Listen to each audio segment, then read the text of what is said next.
որտեղ քանդում ես, մի որևէ հնություն է բացվում։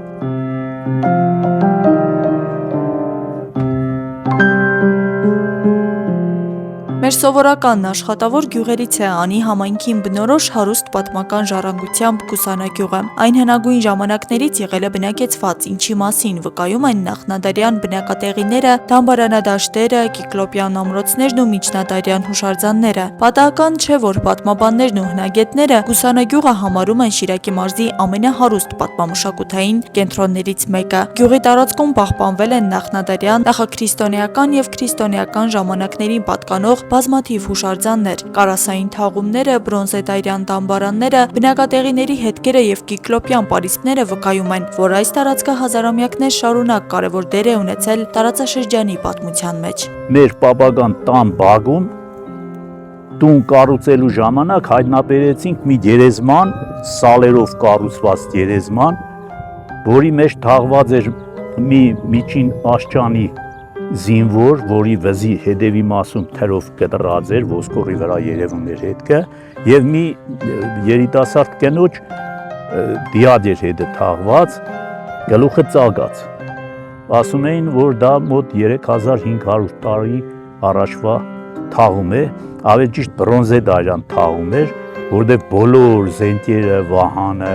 ամեն ինչը զենքերի բրոնզից էր։ Այս հարուստ պատմական շերտերի մեջ առանձնահատուկ տեղ է զբաղեցնում գյուղի կենտրոնում գտնվող կիսավեր միջնադարյան ամրոց տղյակը, որը բնակիչները մինչ օրս անվանում են Ղուլա։ Այն Գուսանագյուղի գլխավոր խորհրդանիշն է եւ մարզի ամենատպավորիչ պաշտպանական կառույցներից մեկը։ Այս ամրոցը պարսկական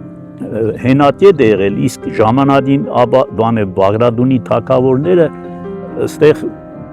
հուսային պաղագատետ են պահել։ Երբ որ հուսիսից, այդ հուսիս կովկասյան ցեղերը հարձակվել են, ալանները եւ այլը, ստեղ խարույկը վառել են, Թիգնիսի բերդը տեսել են, աշտարադի վրա խարույկ է վառում, իրանք են վառել, Անիում տեսել են, որ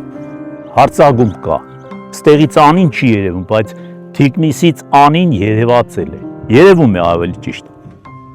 Այսինքն պաշտպանական երկուսնե կառույցներ են եղել, որի մեջ մոտ 150 զինվոր են։ Առաջի հարգը ծիանոց է եղել, երկրորդ հարգը զինվորներն են ապրել, երրորդ հարգում էլ եղել են երևի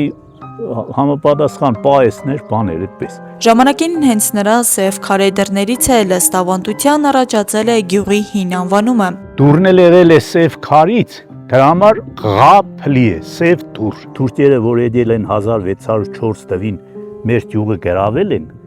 մեր գյուղի անունը եղել է Նամատերտ։ Գյուղը հիմնականում այն ներքևում է եղել, աղբյուրների մոտ։ Այդ գյուղը գրավել են, բնակիչներին տարել են Սպահանի գավառ Իրանի։ Հիմա այդ Սպահանի գավառում Նամատերտ գյուղ կա, բնակավայր կա մեր գյուղի անունով։ Ենթադրելի է, որ այդ բնակավայրը մեր գյուղացիներով է բնակեցվել։ Էդի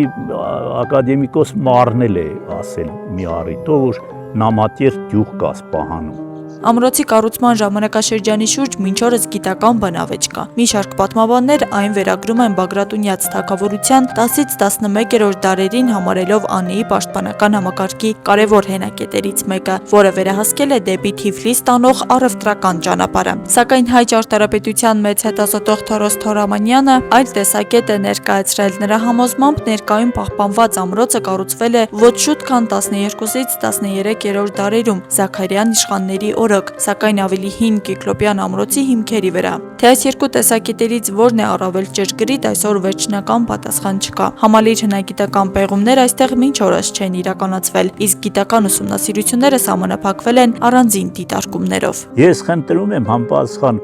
մարմիններին, մեր պետական կառույցներին,